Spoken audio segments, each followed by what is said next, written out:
하나님의 말씀 히브리서 7장 1절부터 28절 말씀입니다. 그 중에서 1절과 2절, 25, 26, 27절을 봉독합니다. 이 멜기세덱은 살렘 왕이요 지극히 높으신 하나님의 제사장이라. 여러 왕을 쳐서 죽이고 돌아오는 아브라함을 만나 복을 빈 자라. 아브라함이 모든 것의 10분의 1을 그에게 나누어 주니라. 그 이름을 해석하면 먼저는 의의 왕이요 그 다음은 살렘 왕이니 곧 평강의 왕이요.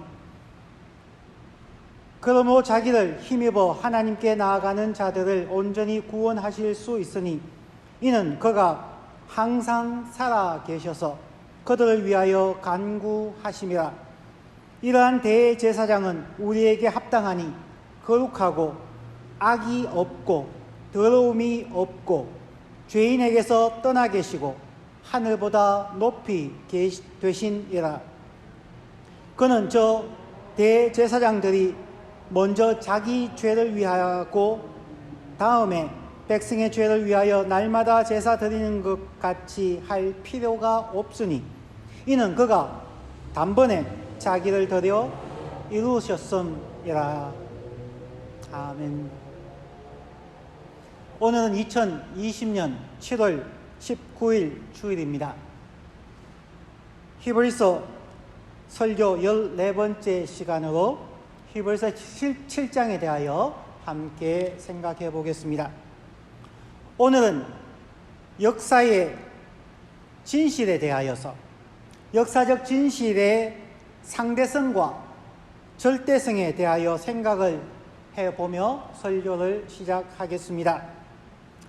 20세기를 포스트 모던 이어라, 후기 현대 시대라 부릅니다. 20세기의 최대의 화두는 equality, 평등이었습니다. 20세기 동안 7가지의 평등의 문제가 도미노 현상처럼 하나씩 이루어져 왔습니다. 세계적으로 1차, 2차 세계대전을 겪으면서 남성들이 전쟁에 나아가고 군수물자를 여성들이 만들면서 경제적인 격차가 해소되기 시작하였습니다. 그러면서 남성 위주에서 남녀 평등의 문제가 대두되었습니다. 남녀 평등 이후에는 어른 위주의 역사에서 어른과 아이가 평등해지는 시대로 바뀌어 갔습니다.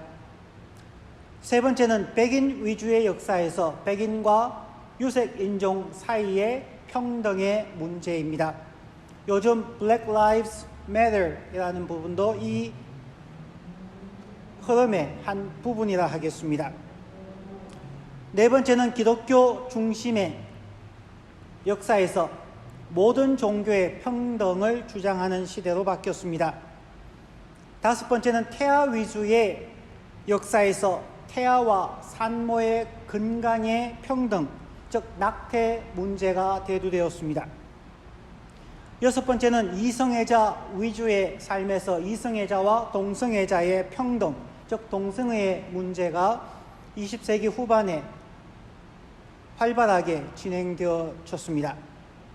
일곱 번째는 생명 존엄 위주에서 존엄하게 살아갈 권리와 함께 존엄하게 죽을 권리, 존엄사의 평등의 문제가 생겼습니다. 유럽을 비롯하여서 미국도 오레곤주를 비롯하여 존엄사가 합법화되어진 지역들이 생겨나고 있습니다. 이러한 평등의 20세기가 지나가고 이제 21세기가 시작된 지 20년이 되었습니다. 21세기에 들어와서 사회적 변화는 또 한 번 큰 변혁을 맞이하고 있습니다. 특히 코비드-19로 인하여서 사람들 간의 대면 접촉이 줄어들고 학교를 가거나 세미나나 각종 회합이 축소되면서 사람들은 스마트폰이나 인터넷을 통하여 정보를 취사 선택할 수 있게 되면서 자기의 주장을 절대시하는 경향이 매우 강해졌습니다. 21세기를 post-truth, 탈진실의 시대라고 부르고 있습니다. 2주 전에 읽었던 아티클 내용을 소개하겠습니다. 코로나19는 사회 전반의 취약점을 드러내고 문제들을 더욱 악화시키고 있습니다. 특히 많은 사람들이 SNS상에서 소위 false consensus bias, 허위 합의 편향에 빠지는 문제가 대두되었습니다. 미네소타 주립대학의 단 제코 박사에 따르면 규칙을 지키지 않을 수 있다고 생각하는 사람들의 대다수는 다른 사람들도 자신들처럼 규칙을 위반한다고 믿습니다. 이렇게 자신의 의견이나 선호감, 신념, 행동이 실제보다 더 보편적이라고 착각하는 자기중심성으로 나타나는 모습을 허위 합의 편향, false consensus bias라고 부릅니다. SNS상에서 개인 맞춤형으로 노출되는 게시물들을 보면서 자신의 생각, 자신의 선호, 자신의 믿음이 다른 사람과 비슷하다고 착각하게 되는 것입니다. 코비드-19로 인해 많은 교회의 성도님들도 SNS와 같은 미디어에 훨씬 더 많은 시간을 투자하면서 자연스럽게 자기가 원하는 뉴스, 자기가 원하는 유튜브의 프로그램들을 보면서 자신의 생각을 더욱 굳히게 되는 경향들을 발견하게 됩니다. 성경적 가치관보다는 자신이 선호하는 세상적 가치관을 미디어를 통해서 계속해서 반복해서 학습을 하게 되는 것입니다. 이것을 보통 에코 챔버 이펙트, 메아리 방 효과라고도 하는 것입니다. 자기가 원하는 뉴스를 보거나 유튜브를 보게 되면서 비슷한 사람들의 댓글을 다는 것을 보면서 마치 모든 사람이 자기들과 같은 생각을 한다고 오해하는 경향입니다. 이것은 사람들의 허위, 합의, 편향을 더욱 부채질합니다. 한국이든 미국이든 마찬가지입니다. 미국에서 공화당을 지지하는 뉴스 혹은 유튜브만을 보는 사람은 대부분의 미국인들은 공화당을 지지하는 것처럼 생각하게 됩니다. 반면에 민주당을 지지하는 TV 뉴스들이나 온라인, 팟캐스트, 유튜브를 보는 사람들은 대부분의 사람들이 민주당을 지지하는 것처럼 생각하게 되는 것입니다. 그래서 선거를 치르고 나면은 그 결과에 승복하기보다는 여러 가지 비리가 있다고 오해하는 경우가 생기게 됩니다. 원하는 뉴스나 유튜브 등을 취사 선택함을 통해 보는 것을 통하여서 주위의 대부분의 사람들이 자신의 생각, 자신의 기호, 선호와 같은 생각을 하고 있다는 것을 더욱 강화시켜주는 것, 마치 내가 얘기하는 것이 반영되어 오는 것처럼 계속 들리게 되는 현상을 에코 챔버 이펙트, 메아리방 효과라고 부릅니다. 이러한 현상이 21세기를 더욱 탈진실의 시대로 이끌고 있습니다. 우리 한국어로는 탈진실이라고 번역되는 post-truth, 진리 이후라고 하는 것은 여론을 형성할 때에 객관적 사실보다 개인적 신념과 감정에 호소하는 것이 더 큰 영향력을 발휘하는 현상을 뜻합니다. 허위 합의 편향에 빠진 사람들은 post-truth, 탈진실에 집중합니다. 본질적으로 고도로 개인화된 특성을 가진 SNS가 주관적인 진실을 양산해내고 사람들을 동질화된 작은 집단으로 묶었습니다. 이 작은 집단에서 객관적 사실과 진실 혹은 현실 인식보다는 자기들끼리의 주관적 인식의 문제를 강조하게 되고 고도의 개인적인 맞춤형 정보가 왜곡된 인식을 강화합니다. 그러므로 사람들은 동질적인 하위 집단을 이루고 지극히 주관화된 정보들을 소비하고 공유하게 된다는 것입니다. 이것은 교회 안에 있는 분들, 그리스도인들도 동일한 환경에 노출되어져 있습니다.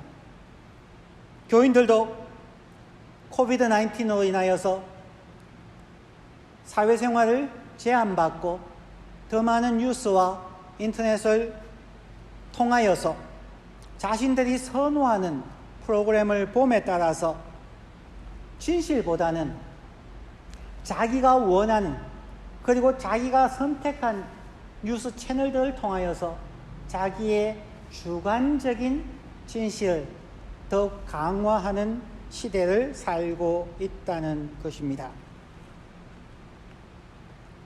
교회 사역에서도 그러므로 객관적인 성경적인 목회적 상담이나 교육이 힘들어지고 있다 말하고 있습니다. 우리 기독교 신앙도 21세기의 이 탈진실의 시대를 맞아서 개인의 주관적 진실이 성경의 진실보다 앞서 나가는 어려움을 겪을 수 있다는 것을 이해하는 것이 필요합니다.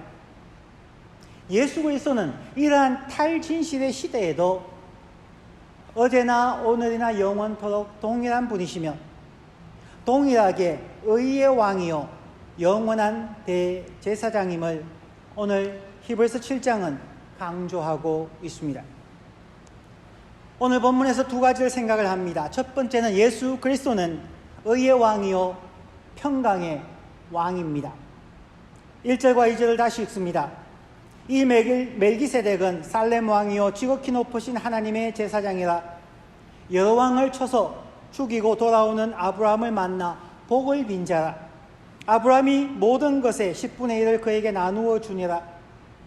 그 이름 멜기세덱을 해석하면 먼저는 의의 왕이요 그 다음은 살렘 왕이니 곧 평강의 왕이요. 이스라엘 백성들은 구약의 성경을 보면서 그들의 역사 속에서 전설적인 왕이요 제사장인 인물이 있었습니다. 그의 이름이 멜기세덱입니다. 그들은 이스라엘의 조상, 믿음의 조상인 아브라함에게 11조를 받았고 또한 아브라함에게 축복한 왕입니다. 또한 하나님의 제사장이었다고 기록합니다. 멜기세덱은 왕과 제사장의 두 직분을 가진 최초의 인물이었습니다. 그러므로 그는 예수님을 상징하는 인물이었습니다.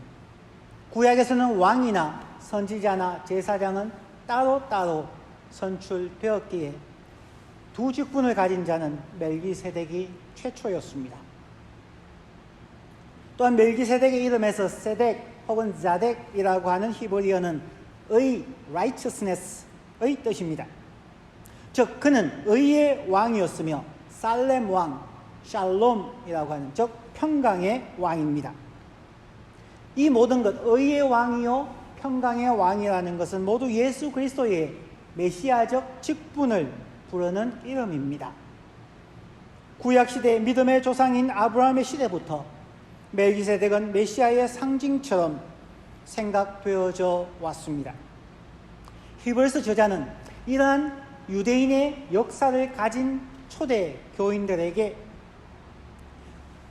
이런 유대적 역사 의식에서부터 예수 그리스도의 메시아됨을 연결해 설명하고 있는 것입니다. 오늘날 그리스도인들이 탈진실, 포스트 트루스의 시대를 살면서 자신이 생각하는 하나님 그리고 예수 그리스도 더 나아가서 자기가 체험한 성령 하나님만을 고집하는 경우가 많습니다.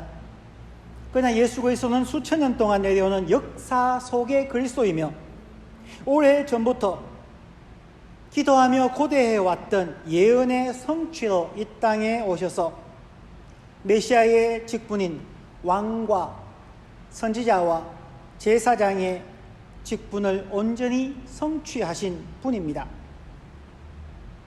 우리는 역사 속에서 그리고 성경 신구약 전체에서 말하고 있는 예수 그리스도를 더 깊이 알고 믿고 순종하며 동행하여야 합니다. 지금까지는 예수 그리스도가 예언의 성취로 오신 메시아임을 증거하였다면, 이제 두 번째로 예수 그리스도의 사역에서 증거를 찾아보는 시간입니다. 25절부터 27절에서 예수님은 단번에 자신을 대속 제물로 드린 우리의 대제사장임을 강조하고 있습니다. 25절 말씀입니다.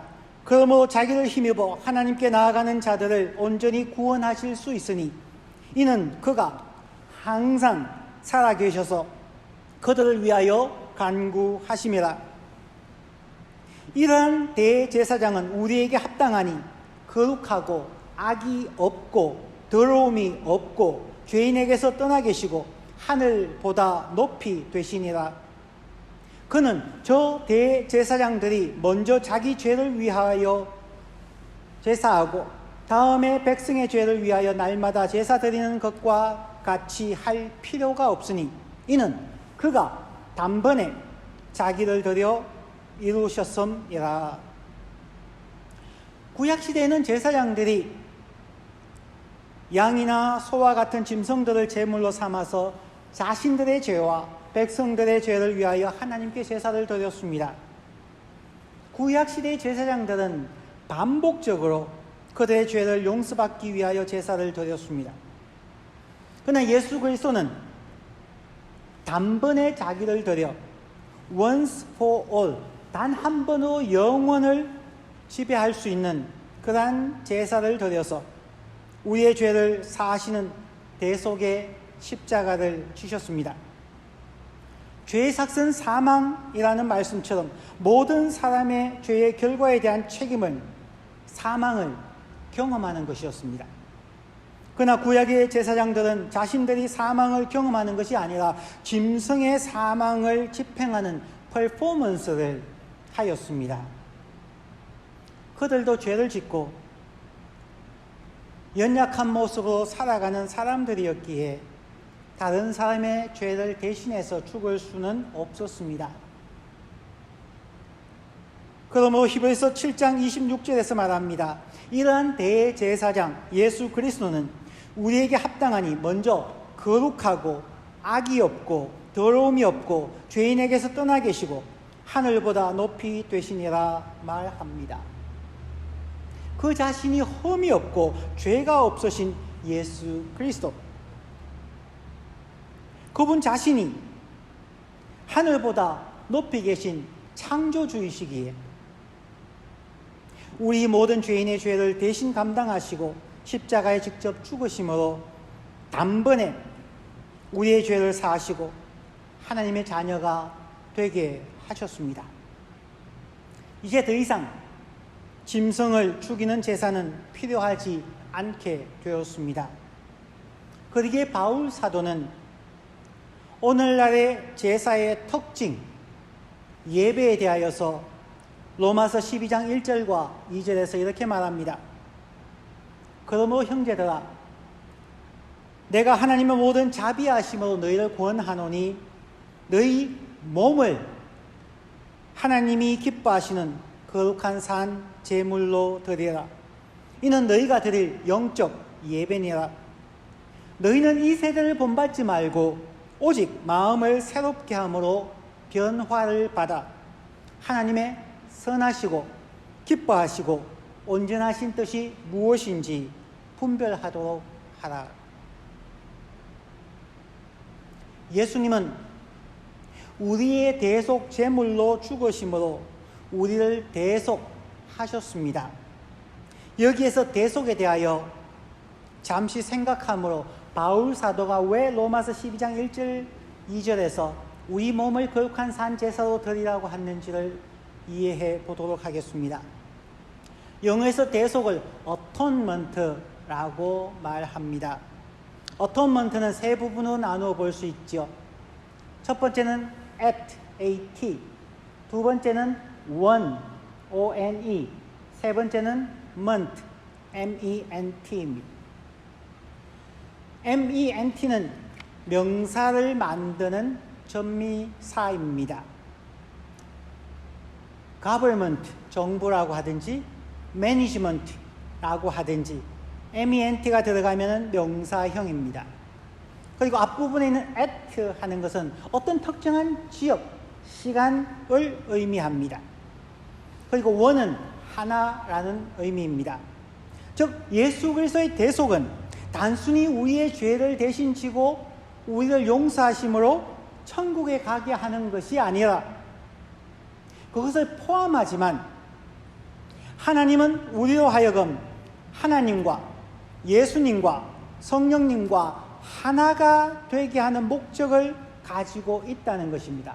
At one ment, atonement, 하나가 되게 하는 사건, 그것이 대속입니다.